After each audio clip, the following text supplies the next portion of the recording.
it is or how far that's going to get. You definitely can't share it in Facebook land. But there was a sentencing of an Israeli operative, and I find it really funny at this time with Israel, Palestine, all the major conflict going on there, all the countries in bed with Israel, USA, UK, we got the Democrats there, we got all these vested interests. And if you look at Brent, oil is... I'm going to have to get moving, folks. I don't know why the video does this, but it does. And I find I'm mobile all the time. People say, why are you always mobile? You're always mobile. Well, if I'm not mobile, I don't have cell service.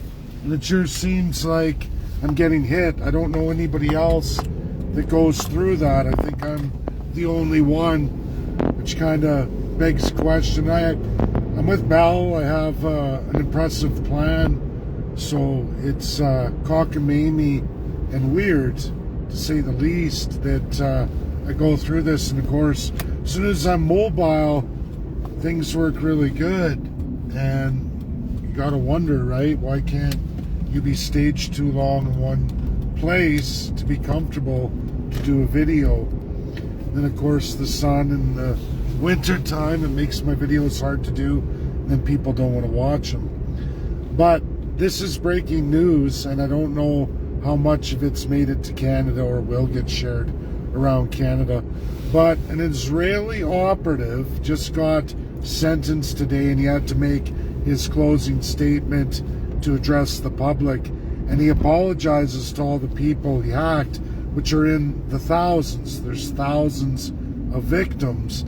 And it is a lot like what Richard Nixon did in Watergate, almost identical story. And the victims here is the Rockefeller Foundation Fund for Environmentalism, all kinds of big ticketed named organizations that live in the left hemisphere of green socialism. And that's really what we're talking about here. The climate is always going to change. Anyone who doesn't know history of Earth, we've had snowball Earth, we've had completely melted off Earth, many, many degrees higher on average than we are today, and many, many degrees colder than we are today. Now, I'm not dismissing the idea that man can influence the environment. To what degree, we don't really know. I'm going to try stopping again here, folks, to see what happens. But science doesn't know the whole universe, our relation in the universe, just in our galaxy, the forces applied to our tiny, tiny speck in an ocean of sand that is Earth, and the forces enacted on that. We know there's solar minimums, maximums, yes, with the sun. Then there's the center of our galaxy, and on and on. There's so many forces they don't know, and there are cycles that our Earth has to go through, and we don't know. We don't have the technology to get into that, and nobody knows.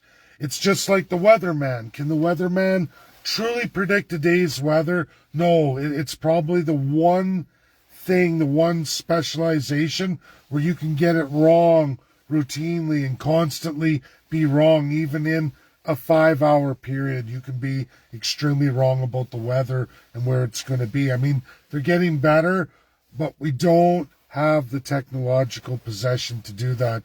So what did this Israeli operative do? He hacked thousands of people around the world, paid by government organizations. Clearly, the tech is really high, spying on people, what they're doing, what they're saying, even in their own homes, using that against them, making statements, building this green new agenda, using this as like, oh, these poor environmentalists, look what happened, look what these evil organizations are paying for. And it smells, folks, it smells identical to what Richard Nixon went through in Watergate.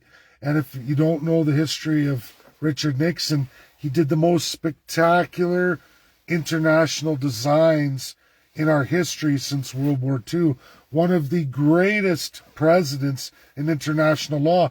Things that none of you know. None of you know. His civil rights achievements are way off the chart. Not only did he supersede USSR and China at that time and rewrite America's whole direction and come compliant with international law, he set a stage for things for the rest of the world to aspire to.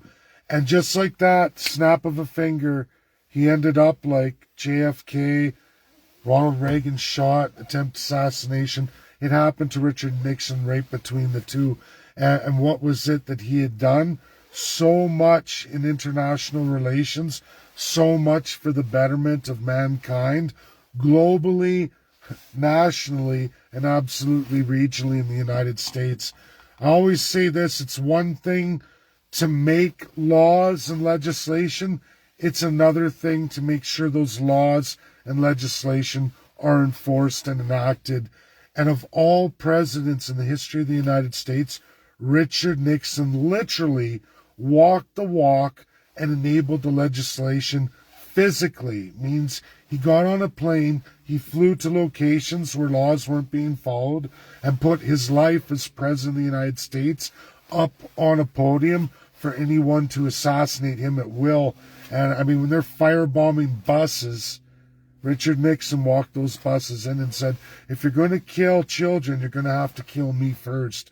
President of the United States. Secret Service, you can read all the records, told him, don't do it.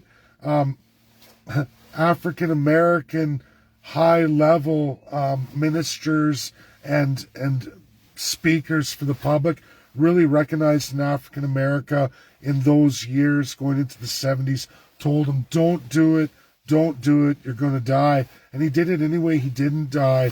But they got him, and they got him on the similar thing as this. And what this seems and smells like to me was a paid campaign.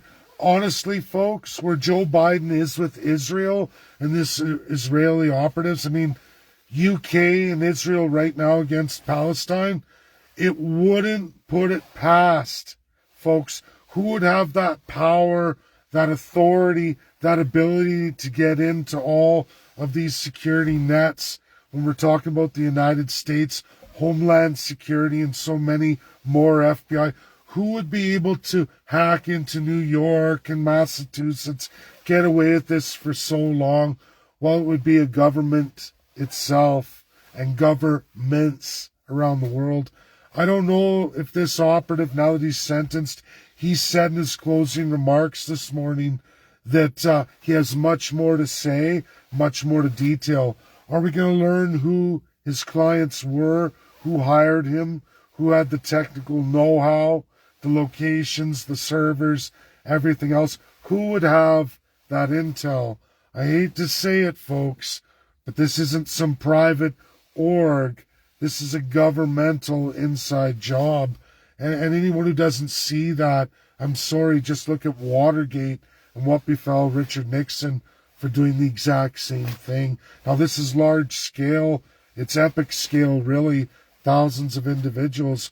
But how would they get into the United States so easily, get into these firewalls, these governmental agencies, unless it's an agency itself? You would be naive to think not. UK, Canada, can look at all the politicians. I just released Pierre Poilievre, who lies to everybody, lies on a YouTube video on radical Iranians here in Canada. We've got more than 700 who literally raped, pillaged, and plundered Iran, ran away with the loot and bounty and booty after massive human rights atrocities, and easily came into Canada, many of which are in Toronto. I get around hard. I think you all know that. What you don't see is what I do in private meetings with groups and peoples. I think Jonathan LaBelle, a friend of mine, he did get into that spaces where I dealt with Iranians who were just off the chart lunatic. And I got cut off at one point giving real international truth. And of course, they didn't want any of that. These Iranians are right here in Canada, these lunatics, these radicals, and whom brought them there. I can tell you, parliamentary records, folks, it was the Conservatives and Liberals evenly between 2006 all the way through till today. It was Conservatives, then Liberals, bringing them in massive numbers, just like we have per capita the most Nazis from the Holocaust convicted given a free pass and a new start in Canada. This also goes for South Africa, folks. I hate to say it, Elon Musk, his father, and his whole apartheid attachments, they escaped. They ran away to Canada before the dismemberment. They took their wealth stolen from rape, pillage, and plunder and just quietly walked away to Canada without any kind of vetting or, hey, wait a minute, you're going through an international system right now. You're not allowed here. Canada took in the most per capita in the entire world. So you see, we've always been like this. And Pierre Poilievre has all of those inter-parliamentary, inter-legislative connections. Every single one. In fact, Israel, twice in his career. He went on video yesterday, lied about that. Now, I can reproduce all this with Justin Trudeau too. And I'm sure if I go look at Jagmeet Singh, we're going to find the same thing. We're going to find the same thing. We are an autocracy, an illusion of democracy. Our politicians, the biggest problem with Canada and these things we see on the world stage that are done by governments, they are done by government agencies through government officials. And places like Canada, the greatest problem is there is zero accountability. When I say zero, I mean zero. In the United States, there are enough checks and balances that there is accountability, at least after terms or during terms in certain situations. There is accountability. And if you can get the political will together, the wherewithal, you'll see it done. People telling me we shouldn't have multi-party systems, that's wrong.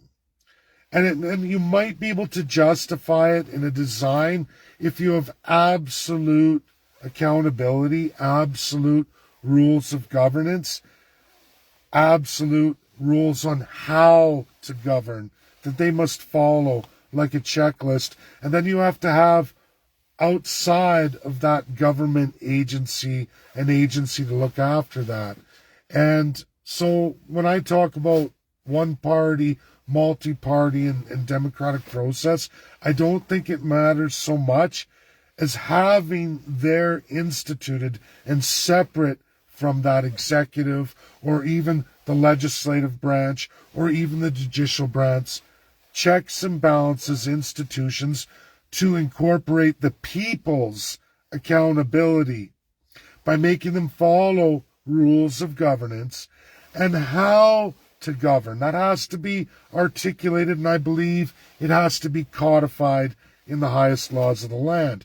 When you don't have that, these things run rampant.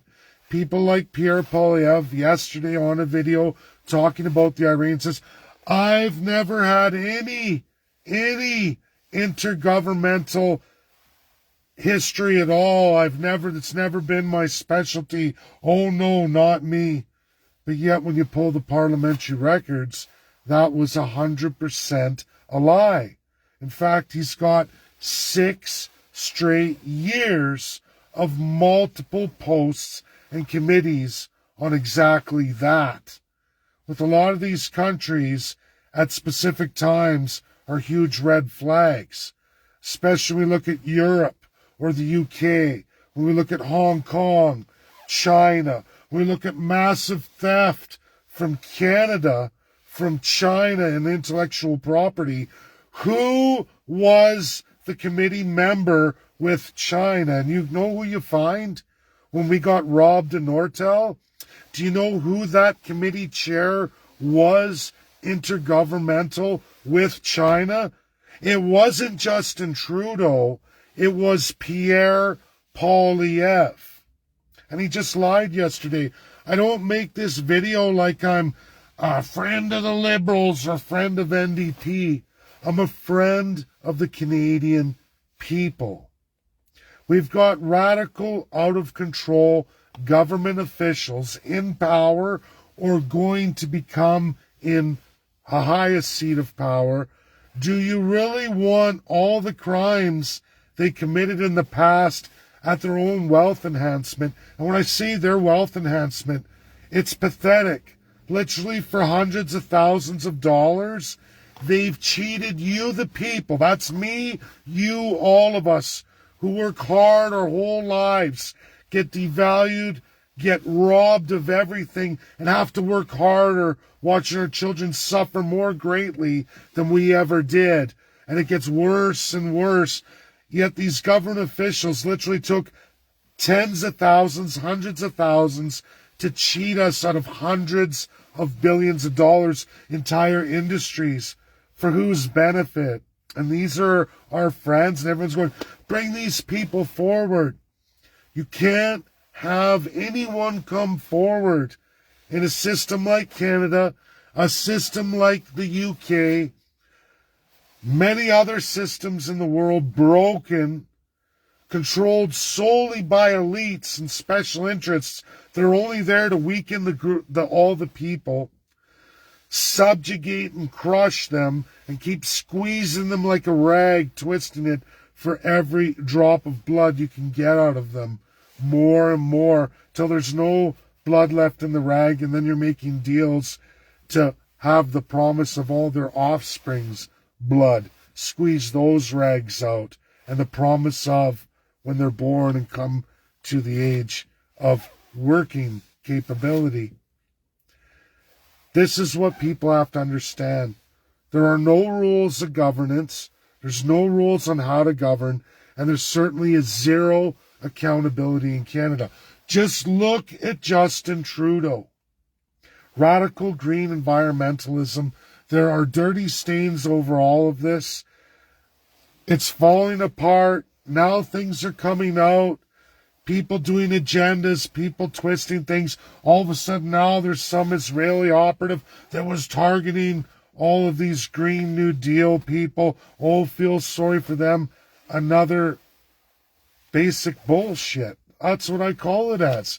He got just a few months in jail.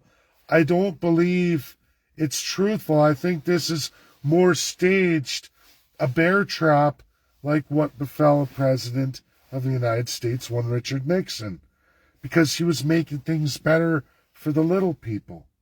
He was changing the world and making it better for all the little people, taming societies who are bent on destroying other societies. And when you do that, you take away the conflict, the people start to work for themselves. They start to look within their nations, looking at their states, and they start changing their governments. We're seeing it all over Africa for decades and decades at a reasonable pace that doesn't exist here in Canada. We just go on and on, going down, chipping away. Oh, produce more. Let's do more socialism. Let's get into this. And that's what's happening today. And none of these politicians, when caught fully with their pants down, I have a funny feeling that this file right here is going to lead to Pierre Poilievre. And it'll be something like 3 years after he's in power, it starts coming out, or documents are released, and everyone will get pissed off. He might make it like Trudeau 8 years, or the 10 years Trudeau has now, and all of a sudden, oh God, we got to get rid of him back to Liberal. And we do this. We do this vicious cycle, and one borrows like hell against us. The other incorporates more taxes and fees against us, removing services from us. We continually pay more and more for less on the flip-flop back and forth. The whole while, these individuals get caught in massive crimes against the people. All kinds of cockamamie, crazy stuff, like this story that I'm shooting this breaking news on, where that guy should get a life sentence for everything he did, if he did what he did. And why is there not an investigation, I mean immediately right now, on who all ordered and paid him to do this? And you watch, it's going to go, and you'll hear about it 3 or 4 years after Trudeau's gone, and then you're going to hear, just like the Harper regime, you heard about all the crimes over and over, all the robbing, raping, pillaging, plundering, just like for the last 8, almost 10 years now, of Trudeau's rape, pillage and plunder, fraud, bullshit, ruining of our economy, ruining of our children's life to come, and all those going into retirement, an unaffordability crisis of massive magnitude. And we will bring in Pierre Poilievre, who will only continue what he was doing under Stephen Harper's regime, that he's guilty as sin on. Guilty. And we've got records he was caught. It's why Harper's government got thrown out to begin with. Massive corruption. No different than the massive corruption of the Liberal Party under Justin Trudeau right now. Him and Chrystia Freeland, dirty as dirty shirts can get. But we're going to bring back a dirty shirt who was just as guilty, doubling the debt against all of us, ensuring our lives were worse. You never feel it at the time. And I can tell you, Canadians, everything Justin Trudeau's done to us, we're only feeling the effects of the first 3 years of his run. We haven't even felt the effects of unaffordability, radical inflation, and housing crisis from the last 5 years. Because you're borrowing, you're only paying a little of the lot. And it's only going to get worse because governments keep borrowing cycle after cycle. No government balances the budget. People say, well, yeah, Harper did twice, 3 times out of his 8 years. He balanced them at a massive doubling of the national debt in one shot. That's how he paid the deficit, not debt. He didn't balance any debt. He took on massive national debt to balance the annual deficit, to get rid of it for 1 year using borrowed money. That's not any kind of real conservative value at all. That's a joke. And people who don't understand credit cards and the finance credit world, I don't know what to tell you. We're in a lot of trouble in this country, and it's Canadians' fault. It's the idea that our Constitution has no rules of governance, no how to govern template that they're mandated to, and absolutely no accountability. None of them go to prison. None ever, none whatsoever, ever in the history of Canada. They have to be caught breaking a crime in their private lives, literally, like I say, committing a murder and getting caught on a videotape outside of office before anything can be done to them. Because everything they do while you've elected them for their 4-year term, unless they resign, there is no way to enforce any criminality or any justice against any of them. That's none for any Conservative, any Liberal, any NDP, or any other parties whom you elect to power. Their 4 years runs at their discretion. Again, I'm going to say it, and I know it's repeat, had no rules of governance, no rules on how to govern, with zero accountability. They can commit the hugest travesties against the people of Canada, and it's no big deal because the highest laws of our land only cement them. The only real rights Canadians have is to elect somebody every 4 years or run and build your own party. That's all the rights you have, absolute, in this country. Outside of that, you have no rights. Not unless they say you do, and they can change it on any given Sunday, and there's no rules on that. The rules state they make the rules as they go. They adjust the rules as they see fit.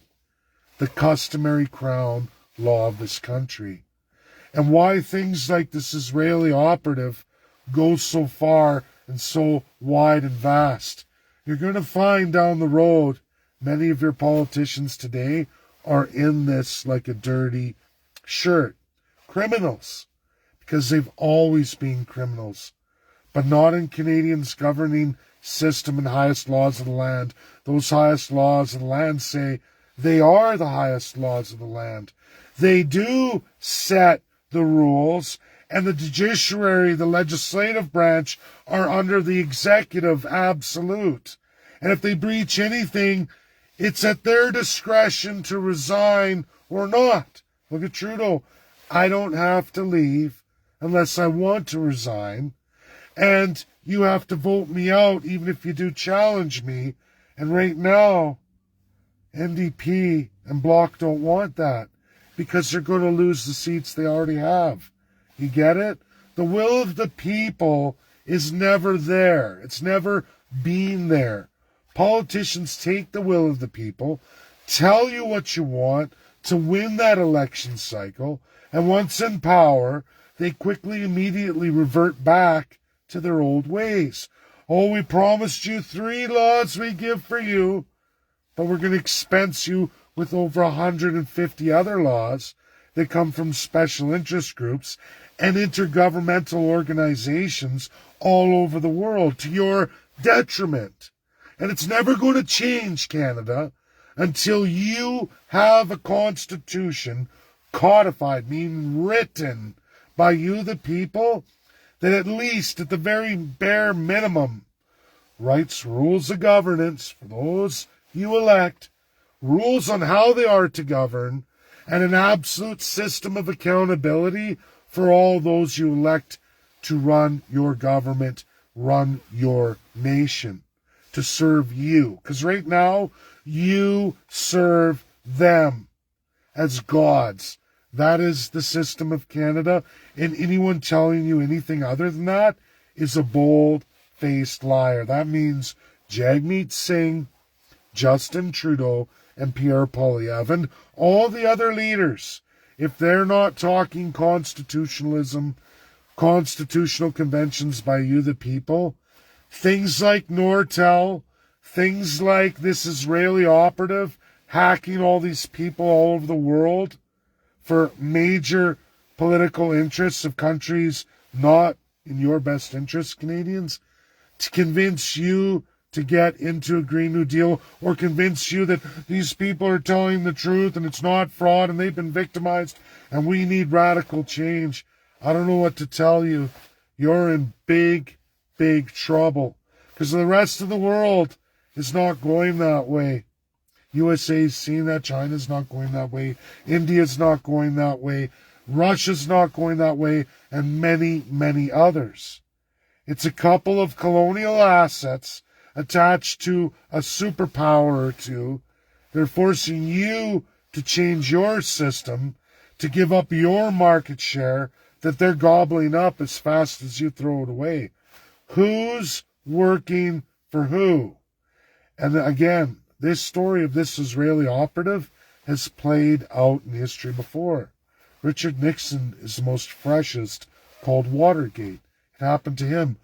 What is this new Watergate going to yield in the next 2 to 3 years?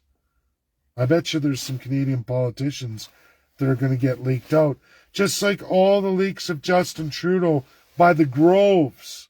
That takes so many years for you all to finally see the light. And you get angry, you say, okay, Pierre Poilievre it is. But yet Pierre Poilievre was as dirty as Trudeau in the 8 years of Stephen Harper. In fact, all the scandals that befell the Liberals befell the Conservatives too. That's why everybody got pissed off there too. They went from a majority to a minority to get the hell out of office. The amount of corruption is up to here. And Canadians go, we've been cheated on us so much. You've lied about everything you ever did. Get out. Come on. flip, flop, and the crimes continue. The rape, pillage, and plunder continues. And there's never a change. And there never will be. Because I'm going to repeat it again. I know people hate it. But there are no rules of governance. There's no system of how to govern. There's absolutely no accountability for any of our elected politicians and all of those they appoint for their term of office, as long as they see fit, because until they resign, they get to do whatever they want. I'm sorry, but you're never going to convince me that the moral code of a conservative, liberal, NDP, Bloc, Green, People's Party of Canada, don't matter. You're never going to convince me that I can just trust a stranger human being who talks on a TV screen without adequate constitutional checks and balances, codified, meaning written, for all the people to look at, to have the checks and balances, the agencies that can see them arrested. You know, oh, if I commit a crime, just like the rest of us, I'm going to get arrested, I'm going to go to jail. I better not do that. A constitution that cements you, the people, not them, the divine elite. That's what Canada's constitution only says. It never once mentions Canadians or First Peoples. You're not there. You're only there as a non-human being, First Peoples, a savage and Aboriginal, or Canadians as subjects, which are slaves. You are subject to, and the savage peoples are to be liquidated and treated as non-human beings under the Indian Act. That's all the Constitution gives you. Sure, there's a charter. Sure, there's the 1982. But remember, that's afforded to those politicians. You elect whoever you elect, and those they appoint to administer as they see fit. Because again, only they exist in the Constitution. Only all of their key positions are written out in your Constitution. You are not there. You're not written in. They are, their powers, their ultimate powers, but not any of you. And when you compare that Constitution to a wide range of the world constitutions, you realize we are massively malfunctional. There are zero, again, rules of governance, zero rules on how to govern, and zero accountability. Codified with no checks and balances, no ways to enforce anything against them. The laws that they cement against all of you are there, but there's none for them. They are without entirely. They are that which they push on you. They control all of it. We're in a lot of trouble. There's a lot of trouble in the world, but specifically a lot of trouble for Canada. How do you stop the degradation of Canada when all of your politicians, by design, get to degrade as much as they want, fill their boots as much as they want, and wrong all of you for as long as they want until you throw them out of office? And they are master manipulators, master liars, master con job, fraudulent, rapists, pillagers, and plunderers. The worst of the worst. And they're cemented that way in the highest laws of our land, the Constitutional Acts of Canada, 1861, with all amendments still today. Never changed, never going to enact conventions, never going to have provincial constitutions, because you, the people, don't matter. In fact, you're not even people. You're either subjects or savages, defined. That's all there is for you. Everything there is written for them, explicitly, nothing for you. And you will find your style of constitution is an extreme minority comparatively to the other 193 nations in the world today. That's my video. Huge amount of governmental corruption. It's coming. This is breaking news. I urge everybody. I can't link the story. I can't bring the story forward. I encourage all of you to read it. Pierre Poilievre is one said politician in this like a dirty shirt. Absolute. So's Justin Trudeau. That's what you get to choose from, left or right. If you think this green socialism's going to disappear with the Conservatives, I'm sorry. It's just getting started. They were working at it all through the 90s and then the 2000s when they held power. Flip-flop, liberal conservative, they work out how much they steal from you together. That's my video. Enjoy the rest of your day. Beautiful day here in Edmonton, Alberta. Bye now.